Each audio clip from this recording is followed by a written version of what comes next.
Isang nagpapaga, umaapoy at nagliliyab na babala, mga kaibigan. Dahil mas matindi pa ito sa bagyo, halos kalahati ng eskwelahan ay sinutdown at mas grabe pa sa susunod na araw at buwan. Mga kapuso, sa mga nakakaramdam na ng init, hindi pa po yan ang opisyal na simula ng tag-init. Gayunpaman, may mga nagsuspinde ng klase kanina dahil sa pakambang umabot sa mapanganib na level ang damang init o yung heat index. Ayon sa Pag-asa, kapag ang heat index umabot ng 42 degrees hanggang 51 degrees Celsius, maituturing itong nasa danger level. So ito, posibilidad ang magkaroon ng heat stroke, yung mga nasa labas yun ang sabihin natin. At lalo na yung mga heat cramps, tapos heat exhaustion, mas madaling mauhaw, nagkakaroon ng mga pagkahilo. Kung may vertigo, natitrigger yung vertigo nila. Kung may high blood pressure, ayun, mas prone din na magkaroon ng mga symptoms. Muling sinuspinde ang face-to-face classes sa ilang lugar dahil sa inaasahang mataas na heat index o init na mararamdaman ng katawan. Kanselado ang pisikal na klase sa lahat ng antas sa mga pampubliko at pribadong paaralan. Temperature soared on Monday. Local governments in Manila and 6 other districts ordered classrooms closed as a precaution. Due to protocols adopted during last year's heat wave, school superintendents recommended suspending in-person classes. Isang delikadong pangyayari ang unti-unting bumabalot sa buong bansa. Isang hindi nakikitang panganib, mas matindi pa sa bagyo, mas tahimik, ngunit mas malupit. Halos kalahati ng eskwelahan sa Metro Manila ang pinilit, isinutdown. Ngunit ito pa lang ang simula. Ano ang dahilan? Hindi ito lindol, hindi rin baha.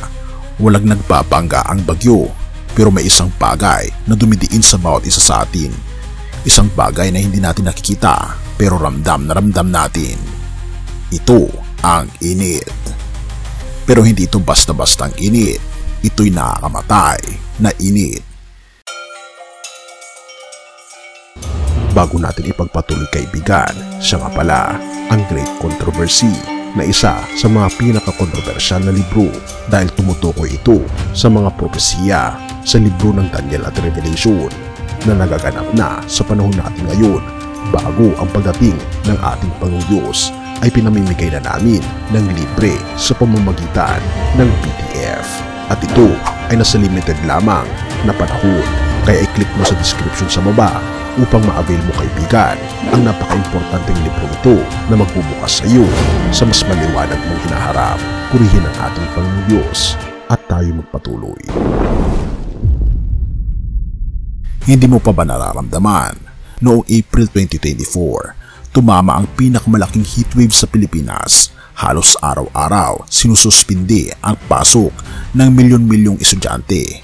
At ngayon, kahit pa 33 degrees Celsius pa lang ang temperatura, ilang lungsod na sa Metro Manila ang nagdesisyong isara ang mga eskwelahan. Bakit? Dahil ayon sa weather advisory, ang heat index, ang pagsukat ng init base sa temperatura at humidity, ay umaabot na sa danger levels. Ano ang ibig sabihin nito? Simple lang. Mas mataas ang tsansa ng heat cramps, mas mataas ang tsansa ng heat exhaustion, at mas mataas ang posibilidad ng heat stroke. Pero ito lang ba ang dapat ikabahala? Kaibigan, may mas masaol pang darating. Kung sa tingin mo ay lumipas na ang pinakamalalang init, nagkakamali ka. Ang init na nararanasan natin ngayon ay sa lamang panimula sa isang mas malawak, mas malupit at mas matagal na problema.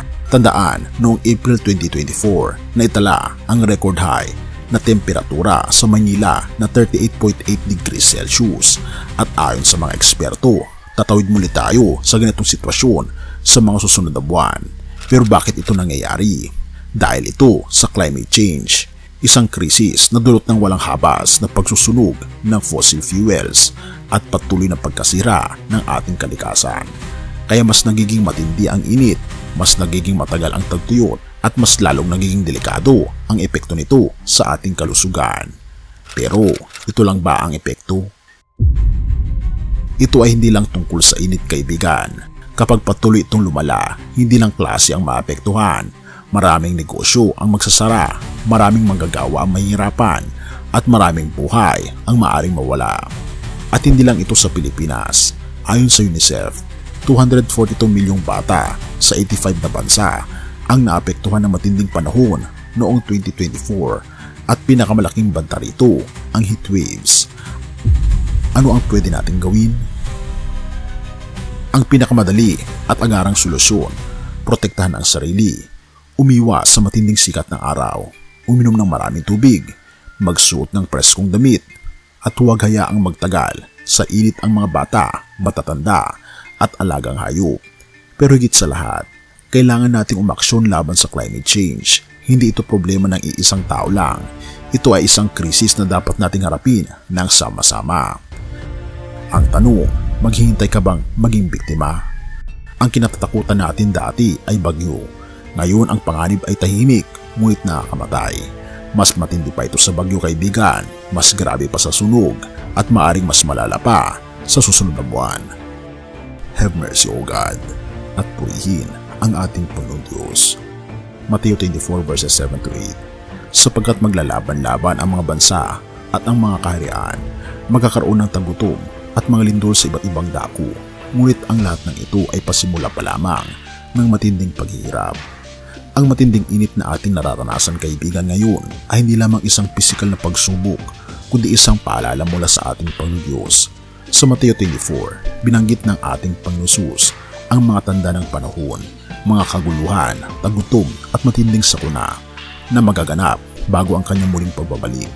Ang global warming at matinding init ay maaring isa sa mga ito, ngunit hindi ito dapat magdulot ng takot sa atin, kundi dapat tayong lumapit sa ating Panginoon Jesucristo ng may pananampalataya. Si Jesus ang ating kadlungan sa gitna ng matinding init, hindi lang ng panahon, kundi pati na rin ng mga pagsubok sa buhay. Sa Kanya lamang tayo makakahanap ng tunay na kapayapaan at kaligtasan. Kung ang init ng mundo ay nagpapahirap sa atin, paano pa kaya ang init ng impyerno na bunga ng kasalanan? Kaya't ngayon pa lamang, dapat nating ipagkatiwala ang ating buhay sa ating Panginoon Jesus at sundin ang kanyang mga utos. Ang hamon sa atin, manalig tayo sa ating Panginoon Diyos sa gitna ng anumang kalamidad. Maging tapat na tagapangalaga ng kalikasan bilang pagpapakita ng ating pagsunod sa Kanya. Ipahayag ang Ebanghelyo sa iba upang marami pa ang maligtas bago dumating ang mas matinding pagsubok sa mundo. Kaibigan, ang ating Panginoon Jesus ang ating lilim sa gitna ng init. Lalapit ka ba sa Kanya ngayon? Purihin ang ating Panginoon Diyos at tayo manalangin. Ama naming Diyos na makapangyarihan sa lahat, kami po'y lubos na nagpapasalamat sa inyo, sa inyo pong pag-ibig sa amin. Salamat po, O aming Panginoon Diyos, sa inyo pong patuloy na pagbibigay sa amin ng kaligtasan, na kahit anumang klase ng kalamidad ang dumapo po sa amin, tiyak po kaming ligtas sa inyo. Salamat po, O aming Panginoon Diyos, dahil nakikita po namin ang mga nagbabadyang mga pangyayari sa aming pong kapaligiran na nagpapahiwatig na malapit na po kayong darating. Tulungan niyo kaming ihanda ang aming mga sarili kasama ng aming buong pamilya mula ngayon at magpakailanman, at patuloy niyo po kaming patnubayan. At salamat sa pagdinig ng aming panalangin, at patawarin po kami sa lahat ng aming pagkukulang at pagkakasala, sapagkat ito ang samot hiling sa matamis na pangalan ng aming Panginoon Jesus. Amen.